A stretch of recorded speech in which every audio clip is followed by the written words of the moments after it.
Hi guys, welcome back to my channel. My name is Rati and today I'm going to give you a very honest review of Inner Engineering by Sadhguru. Inner Engineering is in fact the second book by Sadhguru that I've read so far. The first book by Sadhguru which I read was Youth and Truth. Youth and Truth was based on Sadhguru's interactions with students at universities, not just in India, but across the world. Pretty interesting book again. And this is the first Sadhguru book which I reviewed for my channel. You can check out the reviews on my channel. They're both in English and in Hindi. So I found Youth and Truth really fascinating, and I was fascinated to know more about Sadhguru's philosophy and what he thinks about life, spirituality. I wanted to know more about the background of the stuff that he talks about in his YouTube videos, so I decided to read Inner Engineering. Now, Inner Engineering is divided into two parts. The first part is more autobiographical, so it will tell you all about Sadhguru's life trajectory, right from his childhood, his school days, that how Sadhguru was a very rebellious child, in fact, and then he was a very rebellious teenager as well, who did not see any merit in conventional system of education or conventional life, and he was always rebellious by nature. He used to just take his bicycle, skip his school, and then roam around the forests, roam around the countryside, explore people. He wanted to be rather organically connected with the life of India, with the people of India, rather than just getting education through textbooks. So it's a very interesting peep into the life of Sadhguru, the first chapter, and you get to see the connections between his spiritual worldview and the whatever social movements he's involved in, and his personal life trajectory, his personal worldview. So this first part especially I really enjoyed reading. Now, coming to the second part of the book, the second part is somewhat more complex, and it's about, again, Sadhguru's spiritual philosophy.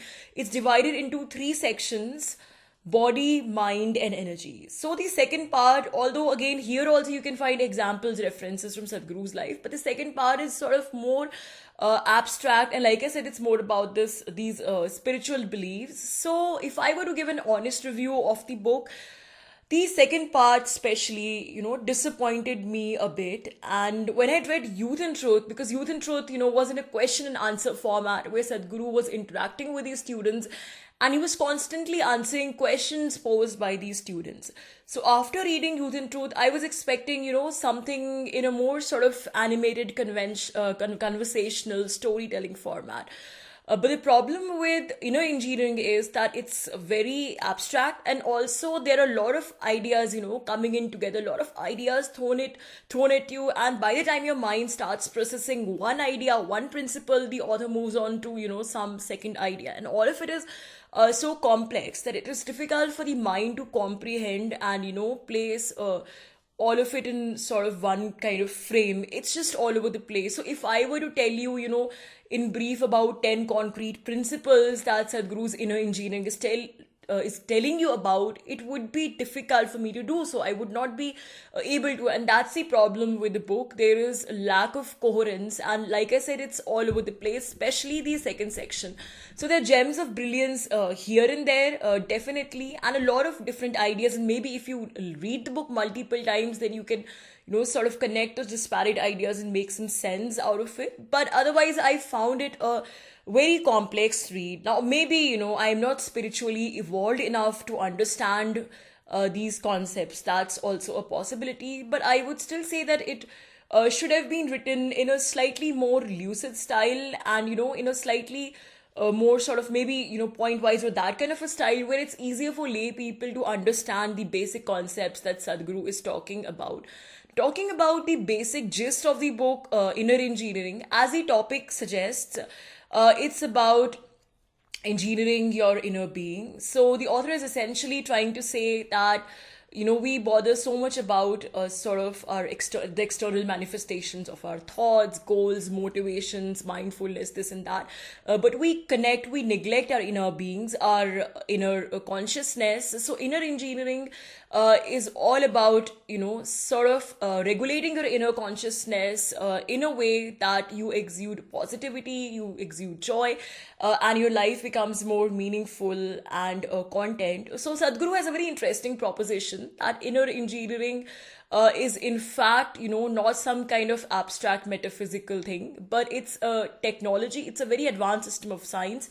And that's, I think, the most interesting part of this book. So you see a lot of scientific analogy throughout, and using a lot of scientific examples and scientific terms, Sadhguru is trying to tell you that the knowledge of consciousness, or the way we control our emotions, thoughts, the way we try to understand and decipher the workings of our inner world, it actually comes from the world of science and objectivity, rather than being, very speculative. So this is a very interesting, sort of an exciting idea that holds throughout the book. Another thing that there is in the book is that there's a lot of stuff about yoga. So if you want to know more about yoga, then I would definitely recommend this book.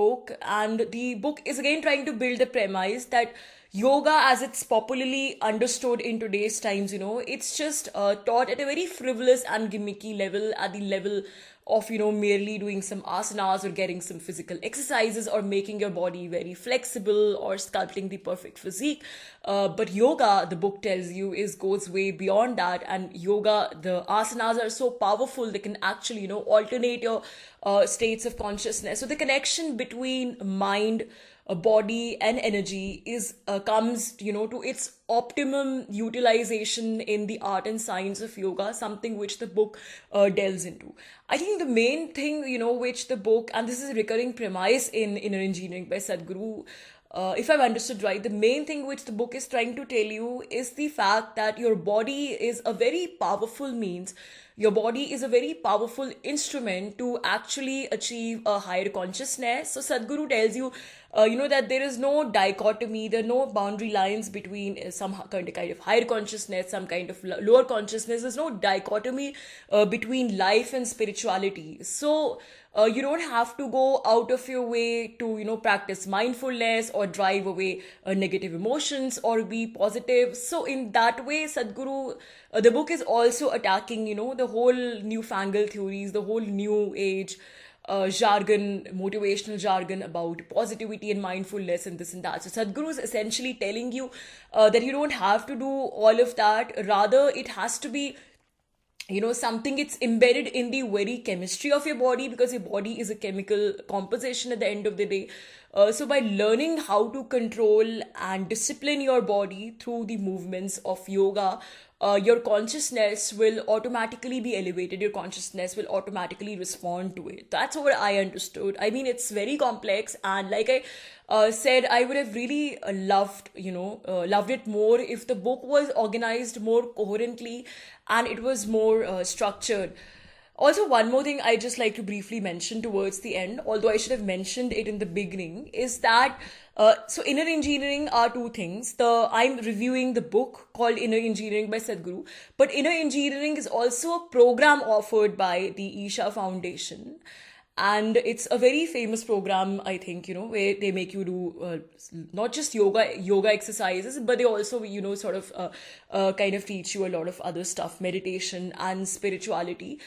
So I think this book this book is telling you about the core principles of that program, the core philosophy and the foundational principles of that program. And perhaps, whatever the book is talking about, you would understand that with a greater degree of clarity if you enroll for that program. So, I mean, I'm not planning to go for the program as of now, but that's what I wanted to tell you, that there's a program called Inner Engineering as well, offered by Sadhguru. You can check it out on their website, the Isha Foundation. So maybe that's one reason that, I sort of found the book a bit incomplete and incoherent, because I haven't really been to that program. So maybe it's possible that the book works best, along with the program. But as a standalone book, like I said, I was a bit disappointed, and I would have wanted this book to be slightly, sort of more hands-on and slightly more greater in terms of clarity, what it's actually trying to say. But just to wrap up, another interesting thing about this book,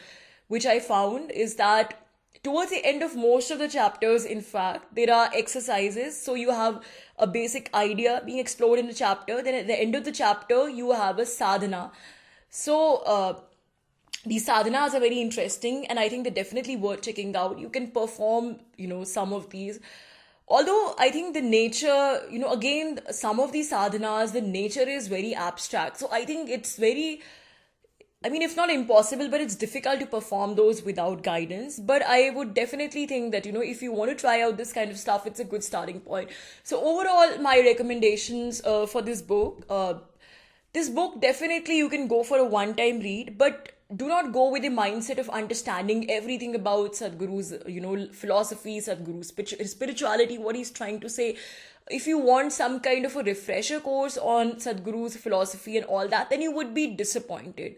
Because like I said, it's very difficult, even after reading the book very carefully, it's difficult to pinpoint 10 things that the book is talking about. It's talking about a lot of exciting stuff, but in a very zigzag way. But if you are new to the principles and philosophies of Sadhguru, and if you want to get a very slight kind of an introductory taste of the stuff, what he's talking about, so then I would definitely recommend this book for you. It's more like, it's not really an introduction, like I said, not an exhaustive one at least, but it's more like a teaser which will sort of, fascinate you and motivate you to know more about Sadhguru and his philosophy. So guys, that's it for today. Thank you so much for listening.